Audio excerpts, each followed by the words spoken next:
listening to it is the period of time that your dad seemed to not have a job. Like, did he have a job all throughout your growing up years, and then once he realized he could kind of use you as a bank account, he stepped back and decided to bum?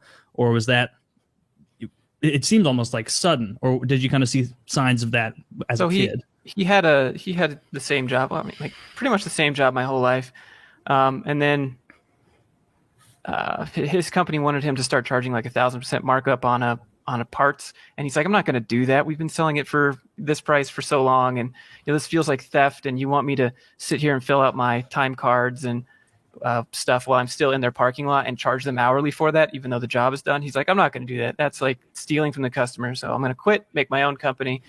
But what happened was that he signed a non-compete when he was 27 years old that said he cannot work in any industry related for 2 years. So what do you do? That's what he's been doing for 30 years. I mean, so he broke the non-compete, made his own company.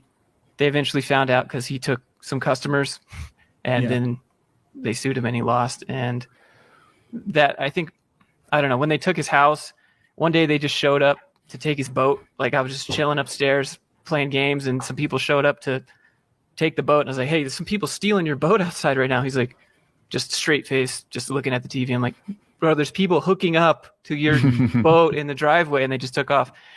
And from then I was like, something's not right. Cause I was working with him while he had his own company, but I left right around the time things started to fall apart. And I really had no idea, cause I was there when he got a DMC later, a cease and desist pretty much.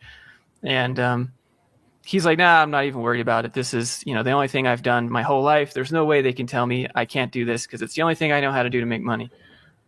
And he seemed pretty confident, but he lost because he got sued in 2 different states, Georgia and the headquarters where they're at. And so he couldn't pay the lawyer, he couldn't pay his mortgage, so they just took everything from him. And then from then on, I think it was just kind of like a mental shift happened. He wasn't the same man that I knew growing up. But he had jobs when he got here. Well, not at first, but I gave them my apartment and 3 months rent up front, so you don't have to ask me for money, because I hate that. Like, you're my parents, I don't mind, but here's 3 months anyways. Here's everything you need. Go look for jobs. And they said that they would get jobs, and they said that they had jobs, but then things started to not add up there. I would, go visit them, just check in on them, see how they're doing, and one of them would be at home. Like, my mom would be at home, and I'm like, you're supposed to be at work. She's like, oh, it's my day off. So then I'd come maybe a day or two later, she'd be home again. I'd be like, it's my day off. I'd be like, no. And so eventually I found out that she had gotten fired from a job, and she just couldn't admit it. So you are such a nice guy. My wife is watching your By the way, video. Josh, I need to borrow like $15,000. I know we haven't known each other long, but it's only 15, right? I have a topic like that coming up. I'm watching your videos, and my wife is just milling around the house, folding laundry, making dinner. And she's like, is that your guest tonight? And I'm like, yeah. And she goes, he needs a hug. So dude, I want to give you a hug. I really do. I want to tell you this right now. What's happened to you is bullshit, and you seem like a really chill, sweet guy, and you don't deserve all that has happened to you. And if there is some sort of afterlife, that's not really my bag, but I hope if you believe in one, then you're going to be treated well, because you're a fucking saint. You're one of the kindest individuals I've ever even fucking heard of. This stuff is outrageous. Anyone else would have like pulled the ripcord on step one. So much.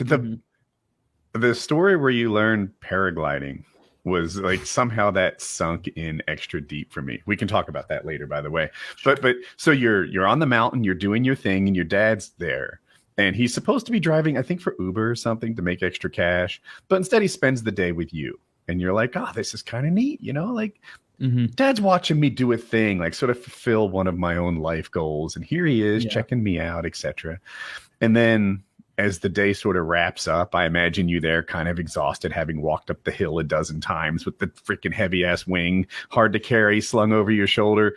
And your father starts bumming money off of you. And it comes to a realization that he's not there to see you like I don't know, complete a life goal and learn to fly.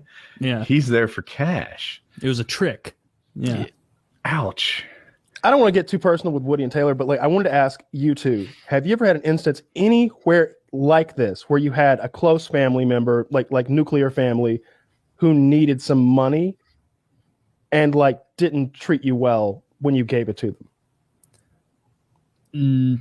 No. I've never had a family member ask to borrow. I've had one family member ever ask to borrow money, and he told me what he was going to spend it on, and I was like, no, I appreciate you reaching out. We're still going to be tight, but I'm not going to fund that. And it was only like $1,000.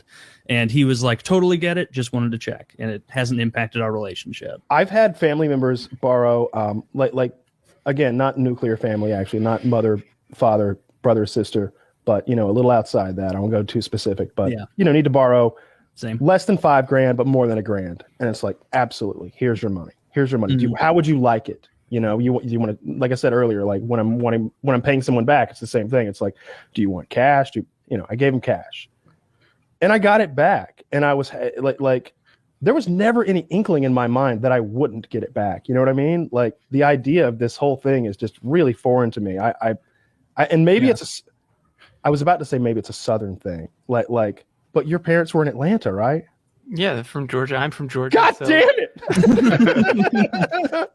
Well, mine at least made sense to say no because it was a cousin of mine being like, hey, can you give me $1,000 so I can buy a bunch of weed in Colorado and drive it to Missouri and sell it, and I'll give you some of the profits. And I'm like, I'm not even cool that you just texted me your plan, dude. Like, that makes me so uncomfortable. No, thank you.